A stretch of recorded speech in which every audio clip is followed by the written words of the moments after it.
Hi everybody, Steve Griffiths here, developer of the MTPredictor software program. Today I'd like to do a quick run through of the 4 US minis.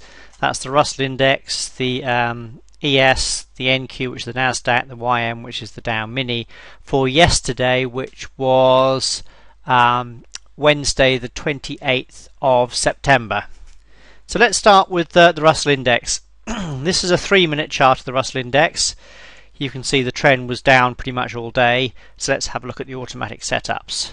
If we scroll back towards the early part of the day, we had a lovely TS3 automatic sell setup here.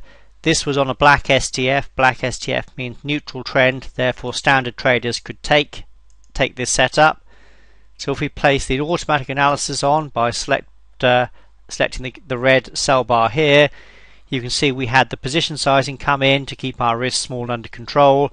This told us we could short 2 contracts to keep our risk below 2% of a sample $20,000 account.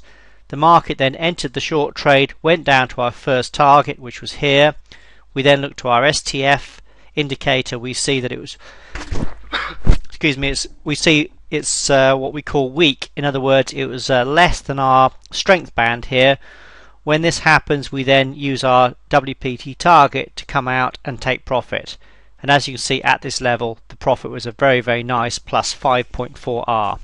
So we just note that down. So first of all, plus 5.4R. We go forward a little bit further. We can see there was an automatic DP buy setup. If I put the cursor on, you can see I come down, and that's where the STF was black. Again, because it's black, a neutral trend, therefore standard traders could take this. So let's do the automatic analysis here, and as you can see, the market made a low, came in and went up to the first target very nicely. Now it would have been nice here to come out with a plus 2.9R profit, so let's go and have a look at the STF at that particular time, the strength. So this is where the market first touched the target of that bar there. So if I come down to the corresponding bar on the STF, you can see that yet again the STF was what we call weak when it reached that target. When it's weak, we come out at the target, and as such we would have banked, in this case, a plus 2.9R. So I just want to note that down, plus 2.9R. So another good trade on the Russell Index there. Let's just clear the chart. Let's zoom out for the rest of the day, and let's see what happened the rest of the day. Just go back to the end of the data bar. The rest of the day the market went down. The only other automatic trade setup on the Russell was here. You can see we have a history triangle. However, the STF was clearly red at this point in time. Therefore red means a downtrend, so you would not want to be taking a buy setup. So this was not a trade for standard traders. So on the Russell Index, for standard traders, we had one TS3 sell and one DP buy that, as we've seen, has made plus 5.4R, plus 2.9R. So a good day on the Russell Index. Let's have a look at another market. This is the ES. Let's zoom out all the way through. No trade set up here early on, apart from these buys here. These buys here were against a red STF, therefore standard traders would be avoiding them. The only time that we had a trade setup that was in the direction of the STF was at this point here. You can see our history triangle is on the chart here. So let's put the analysis on. This is what the history triangles allow us to do. They tell you where there was a potential trade setup at the time. You can then place the analysis on that bar to then see where your stop entry would have been, where your profit targets, where your stops would have been, and then you could see how you would have managed the trade. So in this particular example, yes, the trade would have been stopped out for a loss.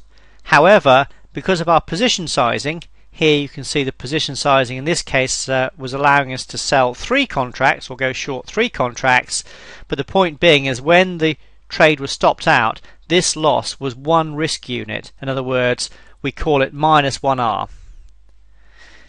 That is the power of position sizing, because when you're trading across different contracts, different time frames, different markets, it allows your risks to be in direct proportion and direct relationship to your profits, and that is one of the most important things that most amateur traders miss. So yes, there are trading losses. There always are trading losses. Any professional trader must know and accept that. However, the trick, and this is going to be a good example at the end of this webinar, is that when the losses come through, they kept small at -1R. So that's what happened on the ES yesterday. Just one short trade which actually resulted in a -1R loss. Let's have a look at the YM. If we look across here, you can see the only trades on the YM were at this point in time here. They were buy setups. You can see we come down to the STF. The STF was red, therefore standard traders would avoid these. So 2 potential buy setups avoided with a red STF. We now have a look at the, whoops, I'll just take that analysis off. That's what I was doing yesterday. We now have a look at the NASDAQ, which is the NQ. As we go through the day, yes, there was another buy setup here at the similar time or the same time as we've already seen on the YM and ES, but the STF was red, therefore you wouldn't consider it. However, when we come towards the end of the day, we had 2 sell setups here. This time they're in the direction of the red STF, so they'd be both good trades to take. Let's put the analysis on the first one. Again, our position sizing to keep our risk small and under control, this time on this setup allowed us to go short 6 contracts. This time the market went down, took us in, and actually let's do the worst case scenario. Let's not say we bought the stop to break even. Let's do a worst case scenario and say that we were stopped out for a loss. However, as I described on the ES, the loss here would be -1R. Remember, we talk about profits and losses in risk units. So this trade here would be a -1R loss. We then got another sell setup here. As you can see, this nailed the very high of the bar, very nicely indeed. The NQ then went down to hit our first target. And what do we do when we hit the first target?